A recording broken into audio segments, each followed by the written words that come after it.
Yesterday, I'll say this. Yesterday, Chris Demm and I traveled to Raleigh, North Carolina, home of Rock 92.9, a station we are on there. And we had to be there a couple hours in the afternoon. Got to meet the team there. Great folks. Couldn't have been nicer to us. Served us lunch. Unexpected. Completely. Just the nicest people. And they gave us all swag bags and everything. We're going to do an event there in June, which we're excited about. Cool. June 5th. We're doing the Man Expo. And I don't know why Chris Demm and I would be at I was going to say, I feel like that's a Dave and I event. Yeah. Maybe we're the before pictures. I don't know. Right. Can't quite figure out why they asked you two to do that. Me neither. We have tickets to give away. They just could have been nicer. Yes. Everybody there was great. We were there a couple hours, and they kept saying, "You're probably tired. You've been up." And I said, Very considerate. They were. And I said, "Hey, man, I'm going straight from here, driving home, Draft time.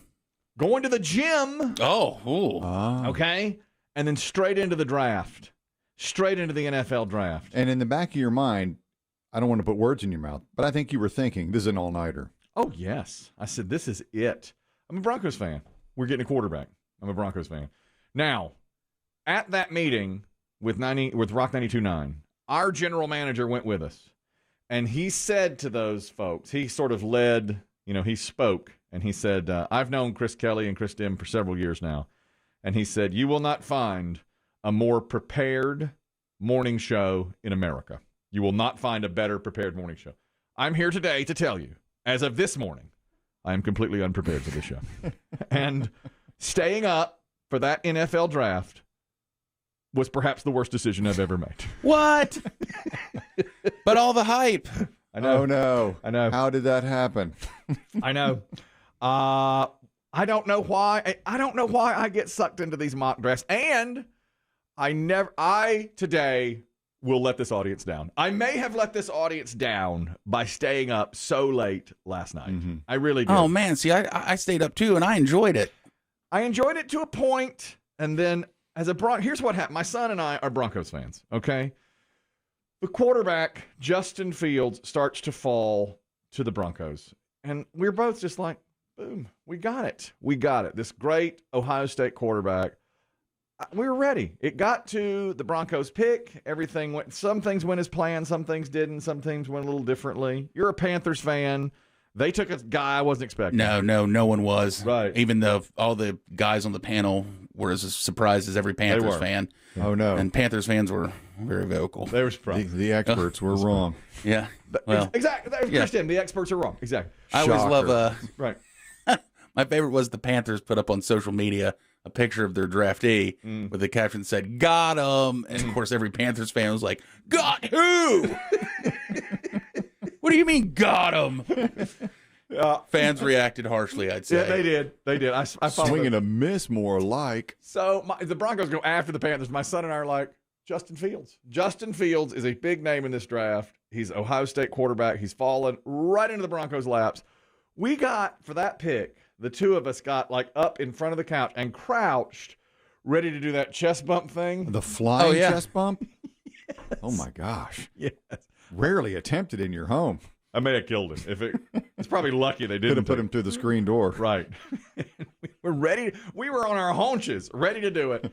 And they draft somebody else. They draft a cornerback, and we both just went, Got him. What? and just sat back down. And I turned to him then and said, I've just let the radio audience down. And he said, but don't you do that You, like the most family, the team, but especially the P1. I said, I've just let the P1 down because I'm only going to get a few hours sleep tonight and I'm going to have a bad show.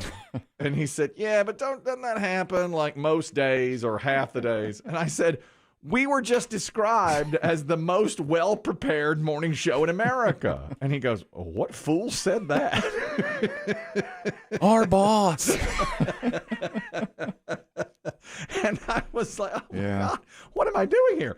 And then Biggie and I were texting back and forth, including Dave and Chris Demm, who I were, noticed. Well, they were silent. For a while, I moved it to a one-on-one Did you? text later. You were you did. right to do it. Yeah, because there was no point in keeping these two. I know. Once we got kind of laid in, Yeah. because see, then it became for me. See, I ended up enjoying the draft way more than I thought I would. Really? Yes, because once no one took Justin Fields or Mac Jones, I was like, okay, well, let me see where these guys fall. Now I thought that we'd start seeing some trading, and we did. We did. The Bears traded up and got Justin Fields, and Bear fans. I've gotten so many messages from Bear fans today saying thank you to your teams for blowing it. For blowing it. Yeah. For blowing it. It's a big, 5 years from now, we'll see. Did they blow it or not? Right. And you know how that always works. And I did a very characteristic Chris Kelly thing. This is something I do all the time. 2 hours before draft time, Aaron Rodgers says to the Packers, I want out. I'm disgruntled. I want out. 30 minutes before draft time, I'm in the war room, locked in. At your home. At my home. Yeah, I call it the war room. It's really a sun porch. But it's my war room. And Biggie said, yes, I had my yarn and I had all that on the wall and ready to go. My son was in there with me. We were locked in. Do you have photographs of all of the prospective first rounders? Yes. With Velcro on the back? Yes. Height and weight. Yes. Those weird pictures of them just in their underwear. Yes. I was wearing my old school Broncos shirt, which I was fully prepared to wear in today when we drafted the quarterback. In fact, I have it on here underneath my shirt. But when we didn't do it, it was like, what's the point? So I just shamed it and put it on. So I'm in there, and my son says, OMG, look on Twitter. And I said, OMG, I don't know how. Can you just read it to me? just read it to me. Just read it to me. And he says, experts are saying the Broncos have a deal in place with the Packers for Aaron Rodgers. And who are the experts? Mark Schlereth from ESPN, for one. And then several, Denver beat reporters, they were like, a deal is in place. And Mark Schlereth said, quote, and I did read this, he said, quote, this deal is as good as done. And we started dancing. I was like, another flying chest bump. Couldn't believe it. And that's when I said, I'm taking this to my text. I'm texting the people I know to say this is happening. And I did, which Chris Demm responded, he's been through these wars. He knows. Don't believe this junk when it happens. And so my son and I were like, this is happening. Well, nobody else mentions it. We get into the draft, and I said, don't worry, it's happening. Then they start to report, actually, the Broncos are not in pursuit of Aaron Rodgers. And I was so into it, and that was so deflating, and then they didn't get a quarterback, and we just both go. And Rodgers didn't leave. He didn't leave. Not yet, anyway. No, and what I'm seeing now is the Packers are like, oh, no, get comfortable. Yeah. Like, you're not going anywhere. We have no interest in trading you. I did hear that the Rams apparently had earlier, before they traded for Stafford, did approach or were with the Packers, and the Packers were like, no, there's nothing. I heard the 49ers earlier in the day offered Garoppolo and the third pick and some other stuff for Aaron Rodgers. And then I heard the Broncos had it in place. And so, but now a lot of people are saying Rodgers is just using this as a negotiating ploy to say, I'm leaving, because he wants a long-term extension to his contract. Exactly. And so they're playing that game. And so my son and I just sitting on our hands, and I just like, this has gone terribly. He goes, this is underwhelming. Pass me a wing. Pass me a wing. And we did. We got wings. It was some people are blaming Jeopardy and his new fiance. Yeah, that poor woman. I can't remember her name, the actor, but she was just getting dragged all over Twitter. Shailene, that's right. They're blaming his time on Jeopardy and his desire to host Jeopardy and her. Yeah, he wanted to leave. Simply her. Wanted to leave Green Bay. Well, we had him as good as in blue and orange, and I was just. And my son is going to his friend Nelson's house for round 2 tonight. And Nelson is a Steelers fan. And when this was all breaking, my son, who was in his Broncos toboggan and Peyton Manning jersey and Broncos socks and wrapped in a Broncos blanket, and he said, I cannot wait to get to Nelson's tomorrow night when Aaron Rodgers is our quarterback. Biggest flex ever. He said, this is the biggest flex of all time. And then it didn't happen. And we both it was like with a thud. So by the time it's like 11 o'clock, there's 3 or 4 more picks left. And I said, well, I'm just going to go on to bed. That 11? Oh, yeah, after 11. Like 10 after. Well, I don't know what was going on, but the Broncos and the Panthers both took forever. They did. I think they're trying to trade that I think they were trying to trade. I'm almost positive the Panthers were trying to trade. Broncos too. Because their guy everyone thought was a lock got picked one ahead. Yeah. And everybody was like, so everyone thinks they were just scrambling at that point, trying to trade, and then just like, no, we'll take him. When the time bleeds down to under a minute, I think they're doing everything they can to trade it, and then they don't get the deal they want, so they go ahead and make the pick. But anyway, I have let this audience down today. That's what I'll say. Multiple cities. Absolutely. Multiple stations. Multiple coasts. Oh, and I like the folks at Rock 92.9 so much, and here I am. Yeah. The day after The very day after we meet them, it's just like it's going to be. I'm not prepared. After we were just called the most prepared morning show. Yeah, and they had very nice things to say about you, Biggie. By the way. Oh, that's nice. Thank you. I said that's my leadership. Well, you would. They said it's my tutelage. Okay. All right. They said Biggie does a tremendous job. I said, thank you. He says off air, he's tremendous, and on air, he's money. Exactly. And I said, who? That's my leader. Who's he talking about? I said, that's my leadership. That's my tutelage. They said, why didn't he come to this luncheon today? I said, I don't allow him to go out anywhere. He stays. We invited him. Right. We didn't tell him. And then we said, what about Dave? And they said, we've got to get back to our offices. Yeah, it kind of got a little awkward. At that point, it got a little awkward. It's a little weird. It's true. That was an awkward moment because they had praised you so much. And I kept trying to take credit for for you. And then we got over to Dave, and all the faces just like, well, we've got a meeting. Well, when we found Biggie, we saved his life. I said bringing him in. I said I took him off the streets and saved his Took life. Him in. You're he welcome. was a ruffian. We sure did. We sure Batman did with Robin. Exactly. And do you know, I am so ill prepared today. I don't even have the hot five topics. I forgot. Ooh. I forgot. No. I mean, I got it, and then I don't even have it here in front of me. That's how ill prepared I am today. Very, very upsetting, the whole thing is. But Chris Demm says, and I'm only allowed to talk about the draft briefly, because I got so many people saying, shut up about the stupid draft. You know, shut up. Right. A lot of that. Stop getting sucked into these rumors and all these things. It's not happening. The Aaron Rodgers thing's not happening. But Chris Demm says he's got a draft factoid that'll curl your hair.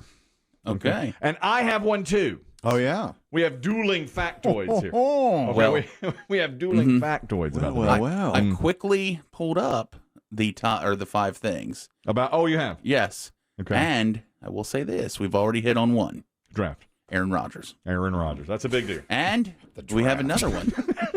Sit down. No. The Aaron Rodgers news. See, because there's a Hollywood tie-in, too. Yes. So, right. It crosses pop culture. Yeah. And we have, I'll tell you this, we have 2 others we're going to talk about, we too. do. So we are 3 of 5 3 today of 5 is pretty good. on an unprepared day. At least there's that. Some guys at Rock 92.9 who hosted us for lunch yesterday said, how do you choose your topics? And why don't you stop choosing them the way you're choosing them? What? This hot 5. More like a hot mess. They said, I don't know who's choosing your topics, but it's really off. Is your mentor off his meds? These are the top 5 things he thinks that everyone needs to talk about? Shailene Woodley? What's he talking about? Aaron Rodgers and Shailene. And there's 2 more. Well, I'm glad to hear that. Okay. At least there's that. Okay, good. Now, I'm very intrigued because Chris Demm's got an old Sports Illustrated in front of him. Hey, this is the NFL draft issue. Okay. There's Trevor Lawrence on the front. By the way, when Trevor Lawrence was picked last night by the Jaguars, as expected, and, side note, do you have to get 8 minutes into the time to pick Trevor Lawrence that we've all known is going to be? Forever. A friend of mine texted me. He's like, it's 8:25. They still haven't made a pick. Let's go. At 8:25? 8:25. Yeah. It took so long. Kings of Leon performed too long. They did the Who? Kings of Leon. They did the show open took, in my opinion, way too long. Way too long. Yeah, and then the NFL has to, which my favorite part is watching Roger Goodell pretend to care about things. Yes. So they have to, they did this opening thing where he was like, because I was in this chair, he brought out the chair he sat in last year when he was quarantined. In his basement. Yeah. Oh, okay. So they go through this whole spiel, but in between picks, sometimes they would bring up a special honoree picker, and it was normally some type of charity. And I mean, he couldn't have sounded like he cared. So true. Yeah, he has a card in front of him. He's like, during this difficult time, it's true. it is important that we all support each other, and that's what the Hospitality House of Chicago did. He's so right. Yeah, I mean, it could not. And every other pick was true. An honorary picker. Plus, they had to scramble. Like Chicago traded up, so he wasn't ready for that. I'm sure they handed him that one. Like, what is this? And my son. This is how my son. So these guests were making the picks? They made the pick. Yes. He handed them the card. They go up and say the Bears take so and so. But first, they were like, This is a representative from Hospitality House, Chicago. Okay. My son did too. Here's Rick Wilde from Chevrolet. That's very much That's it. right. Yeah. He got a new truck. Now, my son is so much like me at age, and he's 16. First of all, we saw a report on how these lives of these young men will be changed tonight. You know, they've worked and gone to Pop Warner and practices, and my son was like, get on with it. Let's go. Yeah. Lifelong dream. We get it. Let's go. To me, I mean, I looked at him, I was like, are they just commodities to you? And he goes, yeah, that's what you taught me. That's what you've taught me. I learned it from you, Dad. And then when the commissioner would say, like, Hospice House of whatever have done this, he would go, oh, let's go. Yeah. You know, he was ready to move through. Yeah. You're right. And I'll tell you this, too. The whole deal with the chair was a fan of the team picking got to come up and sit in Roger Goodell's chair. And he would walk by and he would show them the pick first. But what ended up happening, I think, was these people would want to then talk to him. Yeah, they did. Or hug him or touch him. So you could tell that, like, he's getting man-hugged by some dude, and he's like, please stop touching me. Because they were like the most rabid fans. Yeah, so they're of course. dressed in a loincloth. Yeah, some dude in like a light up vest and a face paint's like hugging him and shaking his hand, and you can tell he's like, "No, don't touch me." Well, that was kind of a cool idea to have because they got to know the pick 30 seconds before anybody else. You know, he would literally show them the card as he walked by, and then he would read the pick. When the Jaguars picked Trevor Lawrence, I thought of the lady in Jacksonville. Wonder if she's still. This may be the happiest morning of her life in a long time. It has to be. She's such a fan. Jaguars picks, they say they have the best draft in the entire NFL. Are you surprised to hear that? Certainly not. The first year we took it to the limit.